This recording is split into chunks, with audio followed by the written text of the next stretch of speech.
नमस्कार, आप exam tour देख रहे हैं। नीट पेपर को लेकर यानी नीट का एग्जाम समाप्त हुआ था और उसके बाद पेपर लीक को लेकर लगातार खुलासे हो रहे हैं। जांच ईओयू के द्वारा किया जा रहा है, यानी बिहार आर्थिक अपराध इकाई टीम के द्वारा यह जांच किया जा रहा है। वही जांच जो शिक्षक भर्ती पेपर का जांच किया था टीम, और उस टीम ने जांच करके उस पेपर को सही का सही और गलत का गलत यानी रद्द कर दिया गया।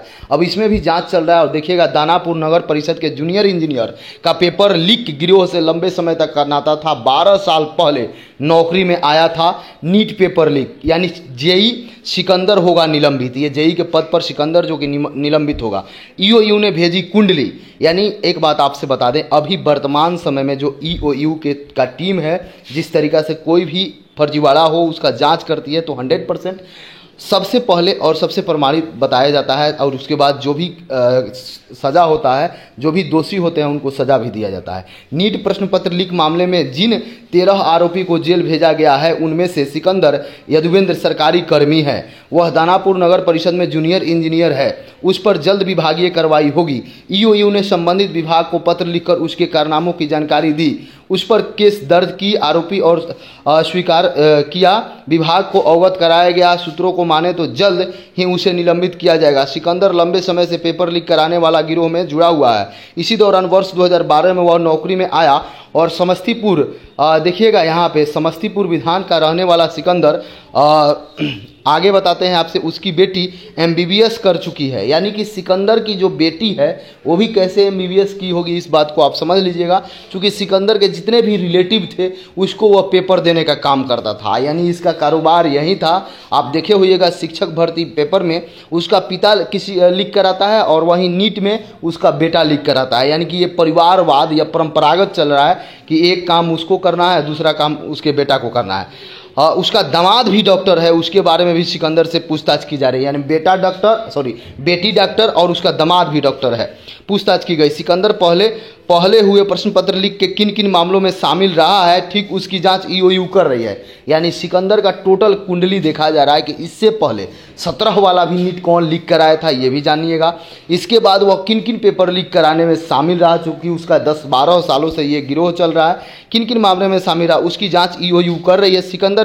सिकंदर से संजीव मुखिया, उसके बेटे डॉक्टर शिव, विशाल चौरसिया, विजेंद्र गुप्ता के बारे में भी जानकारी ली जा रही है। यानी कि जो भी ये नौकरी लिया है वो भी फर्जीवाड़ा तरीका से लिया है और अपने बेटी को एमबीबीएस भी करा चुका है और दामाद को भी एमबीबीएस करवा चुका है। कार्यालय में ही करता था सेटिंग। यानी कि दानापुर में रह के जहाँ पे वो काम करता था जेई का, वहीं पे वो सेटिंग करता था। तो अब थोड़ा सा समझिए, कोई अधिकारी यदि सेटिंग करता है तो उस पर किसी भी स्टूडेंट को या किसी भी व्यक्ति को ज़्यादा भरोसा होता है। ये मानना है, ये सरकार का ये जो ईओयू टीम खुलासा की है, इसमें अब तक की जांच में साफ हो गया है कि नीट प्रश्न पत्र लीक की साजिश संजीव मुखिया और उसके बेटे शिव ने ही रची थी। सिकंदर इस गिरोह के अवगत है। उसके बाद जांच में खुलासा हुआ कि वह परीक्षा माफियाओं को दानापुर नगर परिषद स्थित अपने कार्यालय में ही मिलता था, ताकि किसी को शक भी न हो। यानी जिस कार्यालय में वह रहता था दानापुर में, वहीं पे सभी से मिलता था, सभी से डीलिंग करता था, सबसे पैसा लेता था। परीक्षा से कुछ दिन पहले यहीं पर माफिया नीतीश और अमित आनंद से मुलाकात की और तय किया कि अभ्यर्थी को कहाँ कहाँ रखना है, कैसे प्रश्न पत्र पढ़ाना है और किस तरह से परीक्षा केंद्र तक उसको पहुँचाना है। जो कि 4 अभ्यर्थी फर्जी पकड़े गए और सिकंदर से जुड़े हुए थे। बाकी 11 अभ्यर्थी को भी सिकंदर जानता था। इसके बारे में एटीएस से जानकारी मांगी गई है। यानी एटीएस से भी जानकारी मांगी जा रही है। एटीएस को बताया जा रहा है कि इस लेवल पर प्रश्न पत्र लीक हुआ है और उससे जानकारी मांगा जा रहा है। क्योंकि कौन कौन उनके अधिकारी भी शामिल है, एटीएस से कौन कौन शामिल है, इसके बारे में भी जानकारी मिलेगा।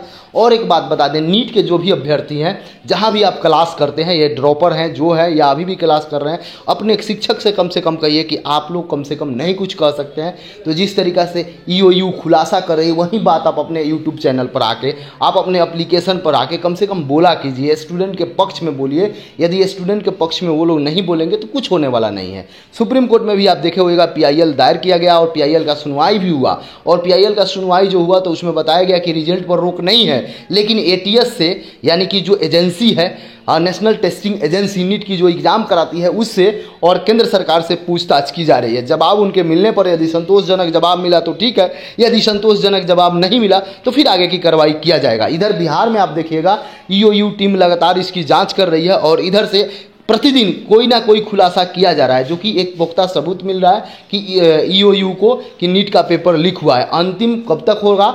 रद्द तो होना ही है, आज नहीं तो कल। देखिए आगे क्या होता है, कैसे प्रश्न पत्र लगाए। ये सिकंदर से जुड़े हुए बाकी 14 अभ्यर्थी थे। सिकंदर जानता था, इसके बारे में एटीएस से जानकारी लिया जा रहा है। पुलिस फरार चल रही है। संजीव मुखिया और उसके भांजे मनीष, रजनीश, पिंटू, सिंटू सहित अन्य लोगों को भी तलाश में है। यानी कि पूरा परिवार जुटा हुआ है पेपर लीक कराने में। यहाँ देखिए 2 आरोपी की जमानत अर्जी खारिज।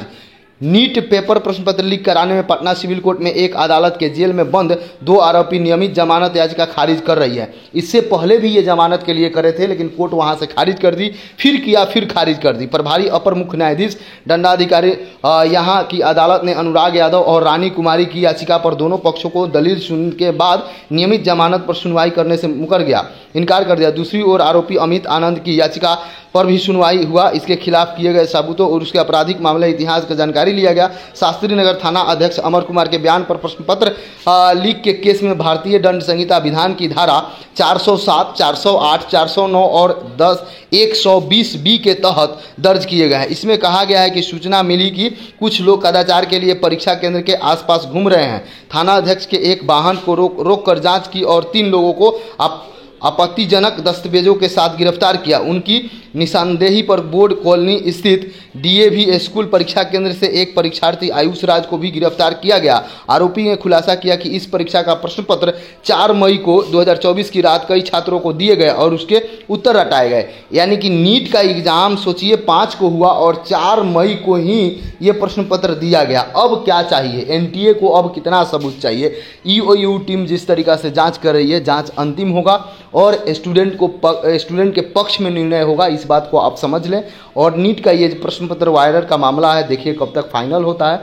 नीट के सभी विद्यार्थी से मैं यही उम्मीद करूंगा कि यदि आप एग्जाम टूर पर पहली बार देख रहे हैं, चैनल को सब्सक्राइब करिएगा और इस वीडियो को कम से कम अपने व्हाट्सअप स्टेटस, ट्विटर पर, इंस्टाग्राम सभी जगह जरूर शेयर कीजिएगा, ताकि जो शिक्षक हैं वह देखें और उनको भी समझ में आ जाए। क्योंकि आपके मम्मी पापा वही हैं, सब कुछ वही हैं, उनको तो आवाज़ बनना चाहिए। यदि वह आवाज़ नहीं बनते हैं तो कब होगा, कैसे होगा, वो लोग क्या करेंगे?